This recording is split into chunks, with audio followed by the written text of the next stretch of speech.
Hello students, વિદ્યુત રસાયણનો આપણો 6th chapter lecture છે. લાસ્ટ લેક્ચરમાં આપણે EMF શ્રેણી શું છે અને તેની અગત્યતા જોઈ. આ લેક્ચર ખૂબ અગત્યનો છે. આ લેક્ચરમાં આપણે બિન પ્રમાણિત કોષના પોટેન્શિયલ ની માપણી એટલે કે બિન પ્રમાણિત કોષના પોટેન્શિયલનું મૂલ્ય કઈ રીતે માપવામાં આવે, કેવી રીતે મેળવવામાં આવે તેની ચર્ચા કરીશું. પ્રમાણિત કોષના પોટેન્શિયલના મૂલ્ય મેળવવાનું સૂત્ર શું હતું? યાદ કરો. પ્રમાણિત કોષના પોટેન્શિયલનું મૂલ્ય શું હતું? E સેલ બરાબર E naught reduction cathode minus E naught reduction anode. તો પ્રમાણિત હોય તો આ સૂત્રનો ઉપયોગ કરી આપણે શોધી શકીએ, પરંતુ બિન પ્રમાણિત કોષનું કઈ રીતે શોધવામાં આવે? તો એ એક સમીકરણ અથવા તો સૂત્ર પરથી મેળવવામાં આવે, અને એ સમીકરણને કહેવામાં આવે નન્સ્ટ સમીકરણ. ખૂબ અગત્યનું. નન્સ્ટ સમીકરણ એ બિન પ્રમાણિત કોષનો પોટેન્શિયલ, એમાં રહેલા દ્રાવણોની સાંદ્રતા અને તાપમાન વચ્ચેનો સંબંધ આપે, અને સમીકરણનો ઉપયોગ કરી આપણે બિન પ્રમાણિત કોષના પોટેન્શિયલની માપણી એટલે કે મૂલ્ય મેળવી શકીએ. તો શું છે સમીકરણ? નન્સ્ટ સમીકરણ એ કોષનો પોટેન્શિયલ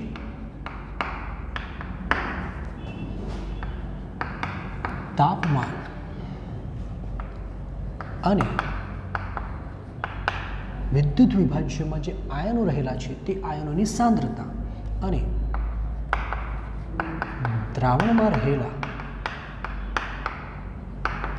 આયનોની સાંદ્રતા વચ્ચેનો સંબંધ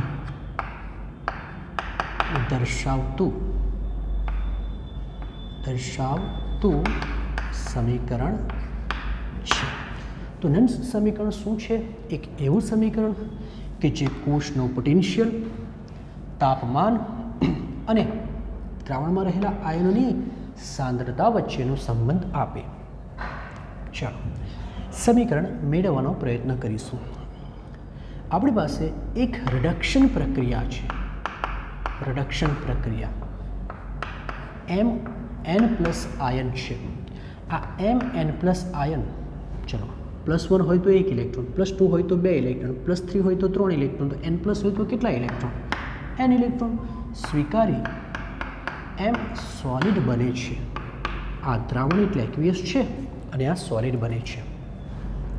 આ સમીકરણ માટે નન્સ્ટ સમીકરણ એટલે કે આ સમીકરણનો રિડક્શન પોટેન્શિયલ કેવી રીતે લખાય? તો રિડક્શન પોટેન્શિયલ નું સૂત્ર છે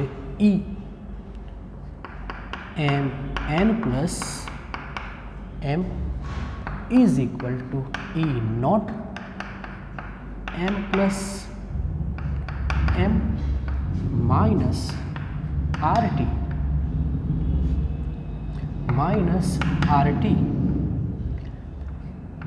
N ln QC minus RT ના છેદમાં N NF માઇનસ RT ના છેદમાં NF ln QC. નોટ હોય તો પ્રમાણિત, નોટ ન હોય તો બિન પ્રમાણિત, એટલે કે આપણો બિન પ્રમાણિત કોષનો પોટેન્શિયલનું સમીકરણ છે. અહીં QC શું છે? QC એ પ્રક્રિયા ભાગફળ હોય છે. 11th સંતુલન ચેપ્ટરમાં આપણે શીખેલા છે. QC અને KC નું સૂત્ર એક જ હોય છે. નિપજની સાંદ્રતા ભાગ્યા પ્રક્રિયકોની સાંદ્રતા. તો અહીં નિપજ કોણ છે? બોલો. એમ સોલિડ છે તો એની સાંદ્રતા, અને પ્રક્રિયક કોણ છે? તો અહીં MN પ્લસ એક્વિયસ આયન છે. તો QC બરાબર આ થશે. પરંતુ આપણને ખબર છે કોઈ પણ ઘન પદાર્થ હોય, ઘન પદાર્થની સાંદ્રતા એ એની ઘનતા હોય છે, અને નિયત તાપમાને એટલે કે અચળ તાપમાને ઘનતા અચળ હોય છે. તો લખીશું ની સાંદ્રતા તેની ઘનતા હોય છે જે નિયત તાપમાન અચળ છે, નિયત તાપમાને તેનું મૂલ્ય બદલાય નહીં માટે તે અચળ પદ હોય છે, જે અચળ હોય છે. તો આ QCના સૂત્રમાંથી એમ નીકળી જશે. તો તેવા કિસ્સામાં સૂત્ર શું બનશે? તો QC બરાબર 1/, શું રહેશે? MN plus. હવે આ કિંમત આ સમીકરણમાં મૂકીશું તો E MN plus M is equal to E MN plus M E naught minus RT NF અને LN. બોલો QCની જગ્યાએ શું મૂકવાના છે? 1/, MN પ્લસ. અહીં R શું છે? R વાયુ અચળાંક છે અને જેનું મૂલ્ય 8.314 જૂલ પર કેલ્વિન પર મોલ લેવાનું છે. આ સમીકરણમાં આરનું મૂલ્ય આ હશે જો તમારે જૂલમાં ગણતરી કરવી હોય તો. એન શું છે? એન એટલે પ્રક્રિયામાં ભાગ લેતા ઇલેક્ટ્રોનની સંખ્યા. તો રેડોક્સ પ્રક્રિયામાં ભાગ લેતા ઇલેક્ટ્રોનની સંખ્યા છે. ટી તાપમાન છે, કયા એકમમાં? કેલ્વિન એકમમાં. અને એફ શું છે? ફેરાડે અચળાંક છે જેનું મૂલ્ય 96487 કુલમ અને એપ્રોક્સ એ 96500 કુલમ જેટલું હોય છે. તો કોઈ પણ રિડક્શન પ્રક્રિયા માટે નન્સ સમીકરણ આ હોય છે. હવે આપણે આ સમીકરણનો ઉપયોગ કરી આ ફક્ત ને ફક્ત એક અર્ધકોષમાં થતી રિડક્શન પ્રક્રિયા માટે મેળવ્યું છે. પરંતુ આપણે તો કોષની રચના કરીશું જેમાં 2 અર્ધકોષો જોડાયેલા હોય. તો આ કોષનો પોટેન્શિયલ કેવી રીતે મેળવવામાં આવે?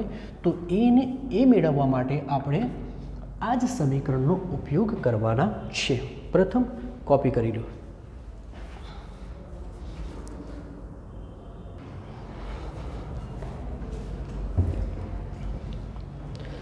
સંપૂર્ણ કોષના પોટેન્શિયલની માપણી માટે આપણે ડેનિયલ કોષનું ઉદાહરણ લઈને સૂત્ર તારવીએ. તો ડેનિયલ કોષ માટે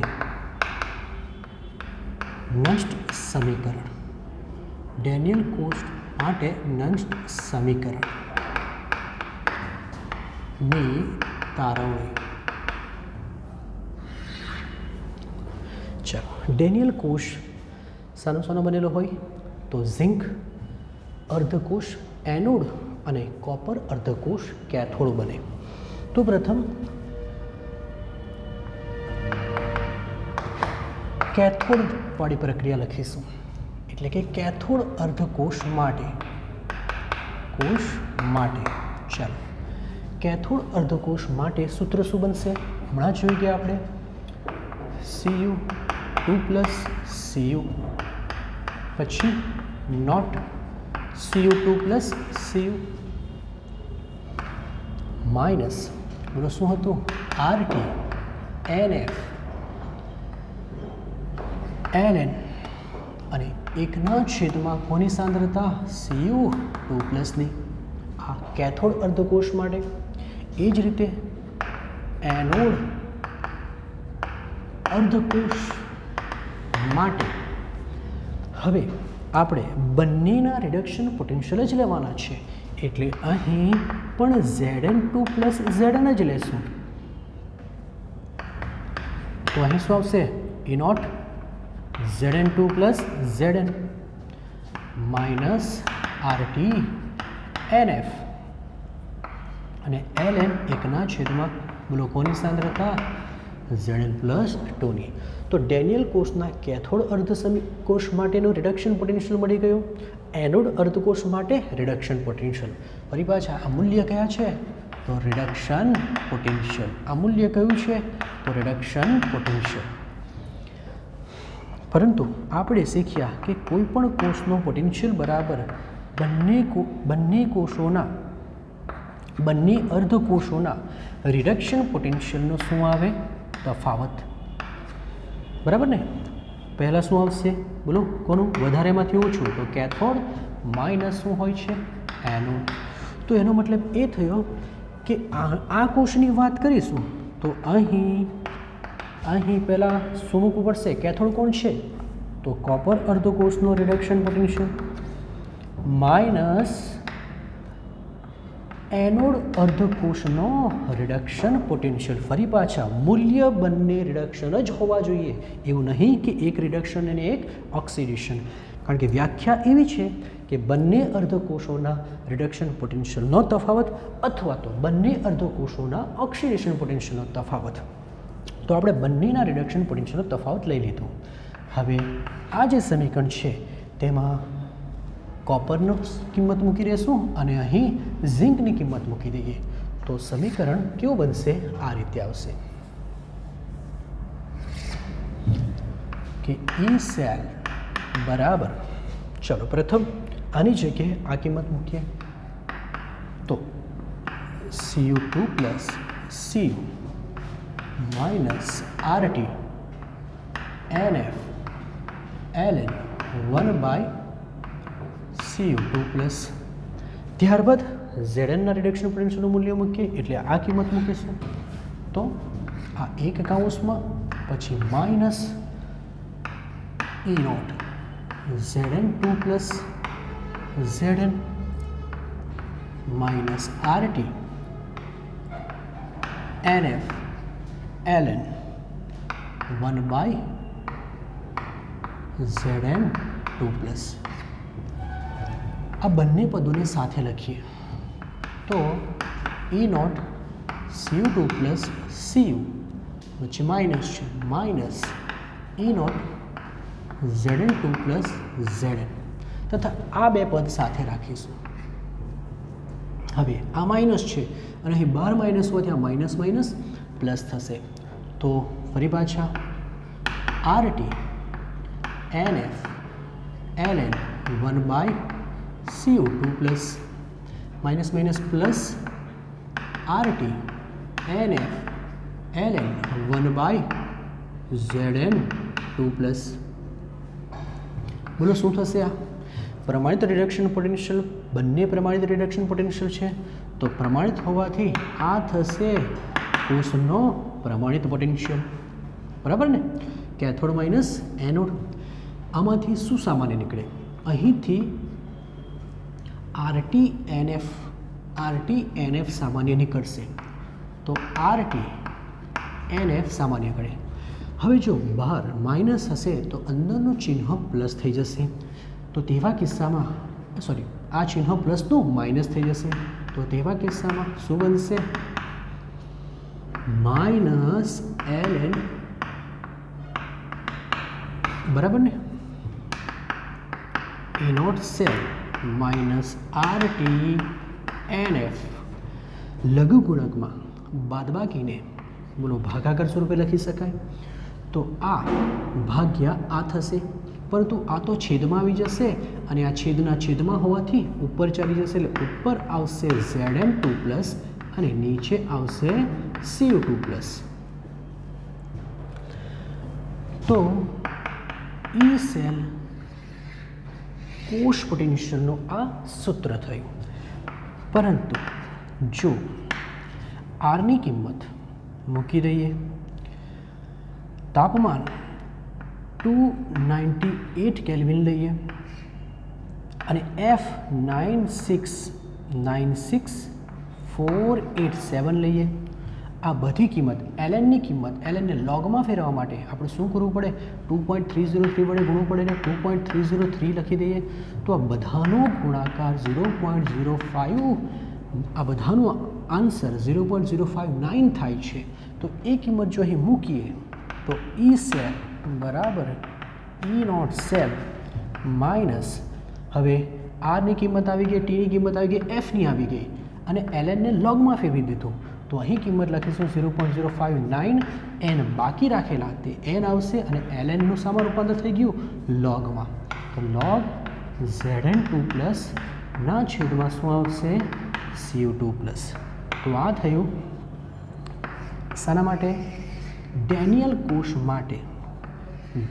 કોષ માટે નન્સ સમીકરણ. ઓકે, કોપી કરી લો.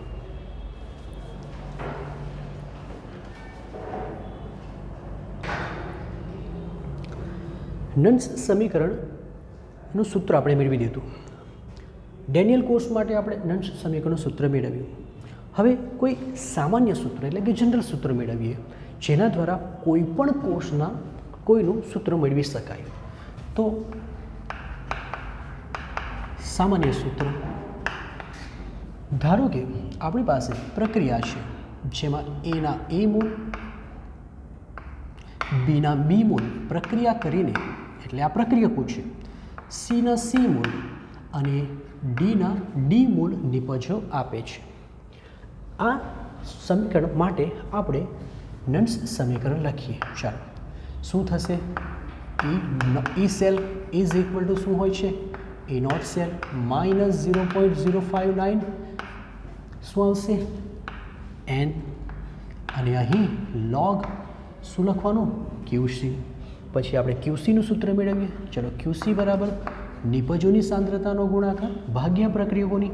તો અહીં સીની સાંદ્રતા સીની ઘાત સાથે, ડીની સાંદ્રતા ડી ઘાત સાથે ભાગ્યા એની સાંદ્રતા એ ઘાત સાથે અને બીની સાંદ્રતા બી ઘાત સાથે.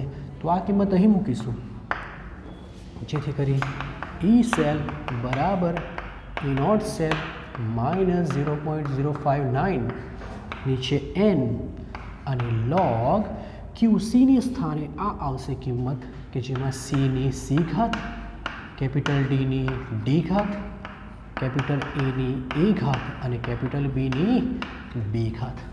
જ્યાં સી ડી એ બી સાંદ્રતા ધરાવતા પદો છે અને આ એમના તત્વ યોગમિતીય ગુણાંકો છે. એમના શું છે? આ તત્વ યોગમિતીય ગુણાંકો છે. તો આ એક સામાન્ય સૂત્ર બને છે. હવે એક બીજું ઉદાહરણ લઈશું અને આ સૂત્રને તે ઉદાહરણના સ્વરૂપમાં જોઈશું.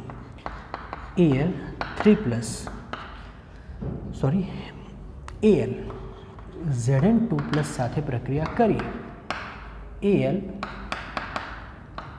પ્લસ બનાવી Znનું રિડક્શન કરે છે. સમીકરણનું સંતુલિત કરવા માટે, વીજભાર સંતુલિત કરવા માટે આપણે આને 2 વડે ગુણવું પડશે અને આપણે આને 3 વડે ગુણવું પડશે. 3 દુ 6 અને 3 દુ 6 થશે. આ પ્રક્રિયામાં 6 ઇલેક્ટ્રોનનો ફેરફાર થાય છે. અહીં 0માંથી +6 માટે કેટલાનો વધારો કહેવાય? 6નો વધારો. અને તે જ રીતે +6માંથી 0 એટલે 6નો ઘટાડો. માટે પ્રક્રિયા દરમિયાન 6 ઇલેક્ટ્રોનનો ફેરફાર થાય છે, એટલે કે અહીં એનનું મૂલ્ય 6 હશે. આ જે એન હોય છે એનું મૂલ્ય 6 હશે. ચલો, આ સમીકરણ માટે આપણે ઈ સેલનું સૂત્ર લખીએ, પરંતુ તે પહેલાં આપણે ક્યુસીની કિંમત લખવી પડશે. ચલો બોલો, ક્યુસી શું થશે?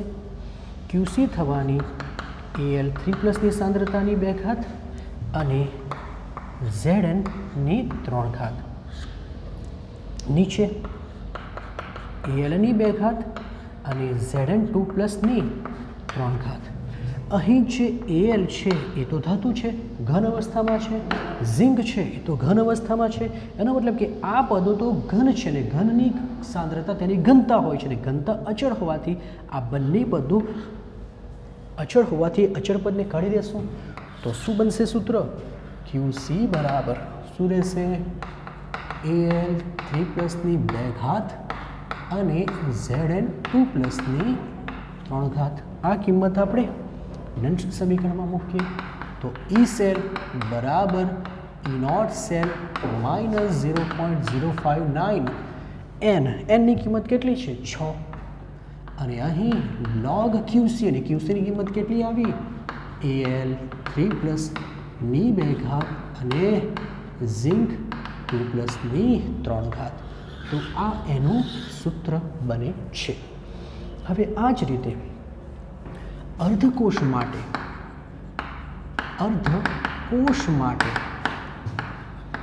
નંદ સમીકરણ મેળવીએ. આ પણ ખૂબ અગત્યનું છે MCQમાં. કોઈ એક અર્ધકોષ લઈ લઈએ. ચાલો આપણે અર્ધકોષ લઈ લીધો કોબાલ્ટ. આ અર્ધકોષ જ્યારે કેથોડ બને ત્યારે સૂત્ર શું બનશે અને આ અર્ધકોષ જ્યારે એનોડ બને ત્યારે સૂત્ર શું બનશે? તો પ્રથમ કેથોડ એટલે કે પ્રક્રિયા થશે CO2 + 2 ઇલેક્ટ્રોન સ્વીકારી CO સોલિડ બનાવશે.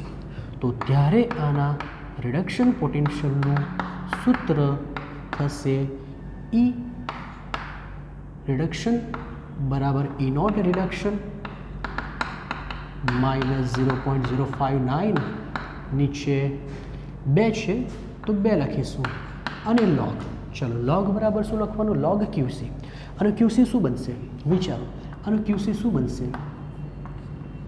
આનો QC બનશે નિપજ ભાગ્યા પ્રક્રિયક. પરંતુ નિપજ સોલિડ છે માટે અચળ પદ છે માટે એનો QC બનશે 1/CO2+. તો બેઠી જ કિંમત અહીં મૂકીશું તો બનશે શું? 1/CO2+ ની સાંદ્રતા. તો આ ત્યારે જ્યારે કેથોડ બને અને એનો રિડક્શન પોટેન્શિયલ.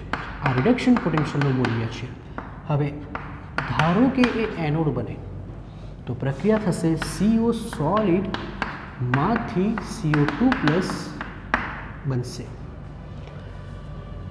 હવે આપણે આના ઓક્સિડેશન પોટેન્શિયલનું સૂત્ર લખીશું. સમીકરણ તે જ થશે.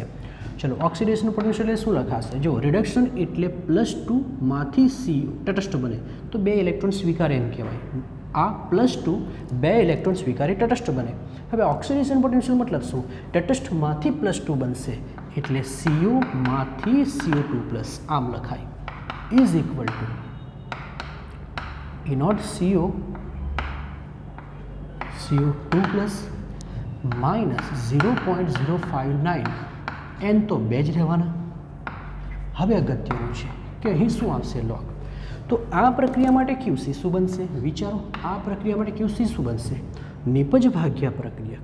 હવે નિપજ તો આયન છે પણ પ્રક્રિયક ધન અવસ્થામાં છે, ઘન અવસ્થામાં છે માટે એની સાંદ્રતા અચળ રહેશે માટે અહીં QC માત્ર ને માત્ર આમ બનશે. તો અહીં QCની કિંમત મૂકીએ તો સૂત્ર આવશે આ. તો આ થયું ઓક્સિડેશન પોટેન્શિયલનું સૂત્ર અને આ થયું એક જ અર્ધકોષના રિડક્શન પોટેન્શિયલનું સૂત્ર. ફરક શું છે? રિડક્શન પોટેન્શિયલમાં આયનની સાંદ્રતા 1/માં આવે અને ઓક્સિડેશન પોટેન્શિયલમાં આયનની સાંદ્રતા અંશમાં હોય છે. તો આજના લેક્ચરમાં આટલું છે.